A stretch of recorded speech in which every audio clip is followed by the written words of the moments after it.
Elsia ha attention TV so no wakwaba baso. Epemu Facebook and YouTube at Attention Tvgh. Gentle patch-up. Okay, just subscribe, follow, like, comment, and also share. And then some of the clients any Apae life for Tom solid 9 billion. Edman na Agradaa na enche bia and semi epipo if you are bonten chiro much say. Kamia kwese na Agradaa any Apae life OBBA na ende Apae life edimu chirimo edi abawo chiro machira. Kamia kwese nyoma kakra wo wiase han mutene na Mama Agradaa show. Na uli hu Mama Agradaa asinimia ene ni bibia na damfo. Na so se onenu ebe kompemu anase wo twetwe mpana pa de tofia kwa ono Apae life pa de aka empire no ode se bebre eka be hu esanso ma munchirimo sedia one na Agradaa kra edi esan ebusia ye ba kote Apae life edi abana so asa na nka Osep University Foundation na so masnam di jumede ebe somo e Attention TV so de be eka se donations are never too late they afa hokodom University Foundation friend no 05483029985 oh na me kase sikana de me kohwa na ni kunu no ena diska no mame ena me kase wiase na awaria enigye wom na asomdwe wom na omoti wo ho ase no oba papa no obekata ni kunu anim gu ase so so oba bi a wanya papa no obeyi ni kunu na sinchen na ono ankasa abeye mema te bia se asodan no sen na oton no jiska we ochena kobra bia de aka no brabeje but manhunu mama part e wo sa side no bibia na ni kunu no kra na toda mekwa ode check mama ana bi odi scan yeden mensem so ntino meme de na mimi hu no se oba no pese okata ni kunu no enem guase so because wo she baby o she so phobia say wo baby no pese ono akasa nya na sorry sorry we say den sema ba ho pa nkofo akasa wo ho pa ni ade binim se watete pi bebre keke say enyoma sha sorry na se ne ho kro ne ba no eno ete say why so mo keke kasa ansem no eno de on say me ankasa no mete so ana at times no omo kanso a ebusu amusha wo Facebook my Kino plus 101.9 yes omo kanso a omo kana say I say ebia omunim say mama part na oye komfo so ati ase na mekra no mama part na komo na oye nyina no me ka hye nyame den no nyam erade fa me so me na me share ne nkom se ebire bi bedura na sa time omunya meto asore dan no ebire bi bedura obeja komfo djuma no aba be nyame djuma me share na sa nkom we 6 years ago I could 7 years. Wow. And I'm sharing as wow. And then as a dan Kenya me say what to a come for seminar to watching na bosumu na wahye they are ready to meet me on I don't think I'm one for one person may accept no me I saw for binum one person have in our casa on say ya na enema bi wo ha me ankasa kire madwen kakra na me no me ya madwen se sansem we me mpese me hyeda abosu biem because I say Ghana for news asemba kono obi apeso you interview at the same asem na no peso yeden obi saw na de kire madwen ne se nipa no oye konfo ana wajai na konfo djuma na bosom kra wa hini nyina nipa no aba be nyame adwuma Mose yampene sako back sako son wa bosom yenhia wo asofodie mu yenhia wo nyamedwuma mu mempese sa asem we mempese this time no meshe da ka ho asem bi because I say makaka na my imagine say mempese mekasa wo ho bi mu kra mama party so oba bebie na sorry na no I think August or September or so will be sorry referee when you vital mate se obibiano ana mate se obobobo nkofo din but me no manti medin wom ana me so tia man timidin wo na nhye da enha me ana me no oye program bia no invite me a o hye da brem special invitation man timidin wo me nhunu se obo medin wo asofo bi kura ne nkofo bi kura na forward mame but me no ni program bia oye bia no o hye da brem special invitation invite me ana obi any TV station ano obi TV na no ni 2 years me anam ko bi ano ma no ne ba boy ebrebi ne ba no ene gay bi we omoto akora ne din no me anam kokoye ma no enti no ma part de me ni problem bia asori ye bia no so beko so we invite you so beko akosuport no oh unim mention any problem sir but we are no de owa nu nyam no empre nu nyam de eno ankasa ne ba ne nchen say bia oye program when invite me na me ankasa ma sorry na ma ba program na se na me duru ona o ka se me invite wa ha oba ha ebe ye den oh so unu aba no oh me nu aba no but minimum say oh then you nice oh ben nene ye nice me ni shia be I think so no kro person bi obe invite you o dim say ejuma ni so na so the woman say me ankasa no di kan me din ho nkomo say obeye obebie ne dan na no and obe invite asofo nti omo a one omo wo problems na obobo bi no din so omo nyina obe invite omo nti no opese me ba na me nso me betai dwumadi na chi ti meme de wadi kan aka kyerem bet only say din a oboboye no ana wa mo me din bet me minimum say na ade bia wo ye bia no bibia ni ho ye wa asase we so a efa nyam dwuma ho a oyi me free mu nice because ne ba no birthday no ne ba no na oto ne birthday no me am de ma sorry for satan on start nyame dwuma no okay na o ma mu ba bia okay me am de ma sorry for the bus as sa sorry for ni nyina koi ekota na chi good one there so ana odi ni 2 years nso no ni TV station me ana me ko bi TV na no awo old barrier chaso mu aye no outside to say crusade Ghana for the obokasa international some muy nice ni ntina ma for start can say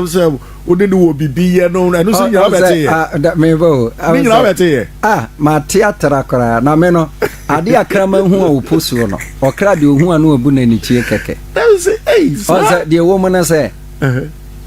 ni nyina ye nuanu ma sofo ya wo and omo yesa me kai se ebrebi na menam so tuom ana me hunu se ya park car bi esi filling station bi car ni ya park no na car ni ye mefe me so me obi a manage cars ho pa ana me call car no ti me call ye na mbisa omo horo car na se na me pamache hwan car ni ana omo se Agradaa ana me se Agradaa be na omo se Komfo Agradaa edom car no na kai oton wana anom so bet me de ne number ma me na guy no de ne number ma me ana me friend eti me friend no ana obi sam se hwan ni ana me se sofo a pi life no started so tentem se sofo mete won ka che me hu wa che na ko she he eti no che se oni me din komo kama na o ka che me se da ben ni bit me hia enti ebere bi ye hia wo baby yatana ho didi ho ye area ho na baby crown me refi ho din but ho ne London bar ana ye opposite oko old barrier ana ya kotenas ti ya kotenas ye din komo no so o te men ka che na nyame dwuma e kosen na me ka che so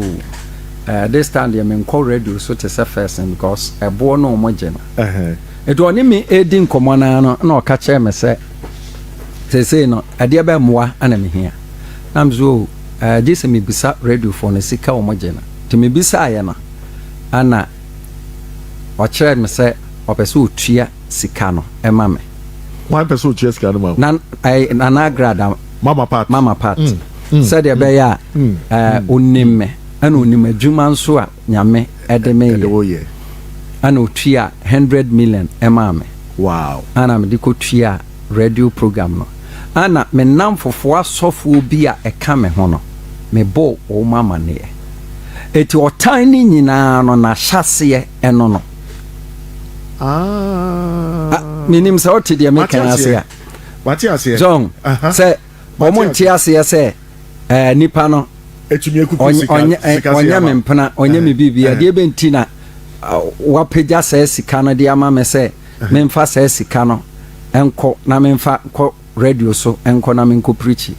am catch you say we ase yes no bi ane favor ani apomo nyame de ama no na me de me life mo no sa na erade ayeme nice on ti no cha say me ka hye nyame no nyam say ma me ne de metena so a na ma sorry da bi cha say oyo bi a opema sempa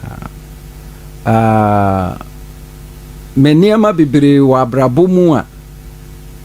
erade nam no so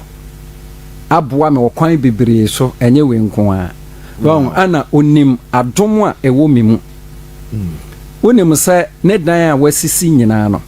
ebre bi oba ma sori sa asem we ono a kan wo social media pen oba ma sori no ana na me ye administration na me so obi a mebo afode nti ono bebo afode ni bi na me ka che na se baabi opese osi dan bia no onsesa abo no osesa abo e wo land no so na me ka chen se baabi opese osi dan bi oduru a onto bo ni bentwene ho asedan kanya me se baabi a woto bo ni bitwene ye bia no ene ne fie ho wow eno ne bi no monti ase no so atase we yesofo na ni nwosara akona kopezo mimi anankatie bi na ton we yesofo na den nyame ense ni so na ni nwosara kona kopezo mimi ton zo mi dia se di yokagali as ana me kana se na chacha woni pakro no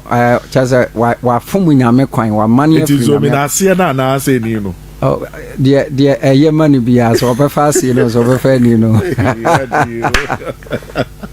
Apae live. Eye wa wo ba Amankrado was wo chia.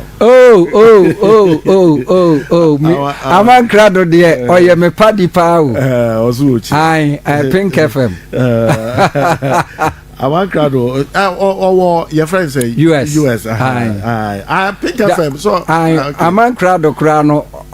unim se nansen oba Ghana. Ai wa ba Ghana to so be minhu no da.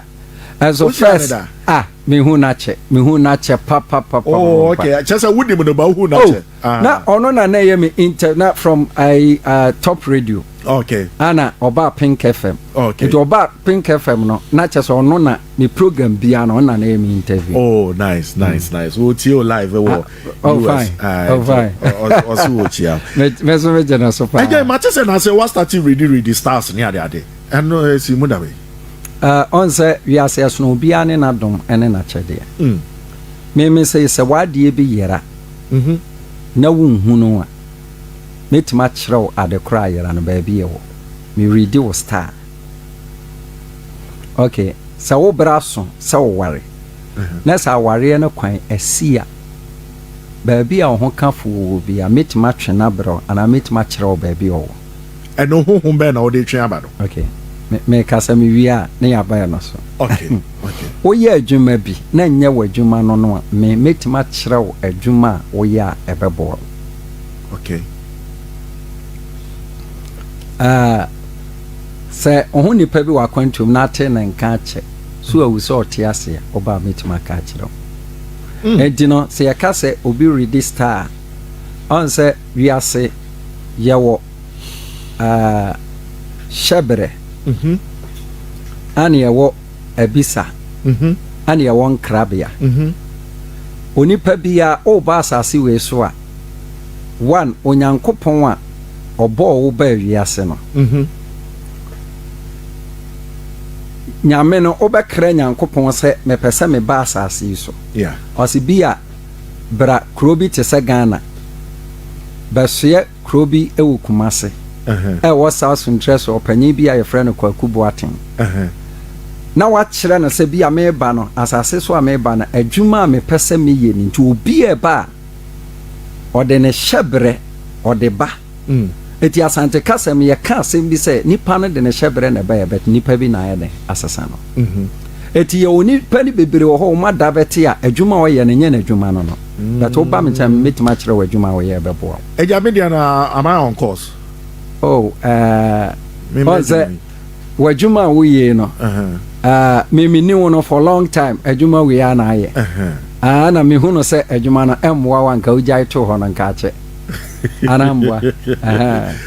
nti na wohu sɛ bɛboa me dada sɛ memeni wo dadaada no from maame dɔkono time wɔ choice ni nyinaa no okay abusua yɛne ɛyɛ Apae live yɛ papa Apae live ɛna wo fidie mu ase eti mesra wo ase de wadi kaka no obi bia na wadwuma wo yɛ no fi sɛ kwadaa nanom ne ade ne nyinaa mesra obetumi ehu no wakyerɛ wo sɛ adwuma na wo yɛ no ɛyɛ ma wo anaasɛ ɛnyɛ ma wo no obɛkyerɛ wo ne nyinaa kama ama wahu no deɛ ɛkɔ so enti mesra wo a bɔbɔdia na hwehwɛ ɛyɛ yɛ papa Apae live kyerɛ sɛ osimu ɛnyɛ ndɛ Apae na onua bɛɛba ɛyɛ the late ye born in this year apreku na wie ye no uhu ye apreku wie no in fact me hui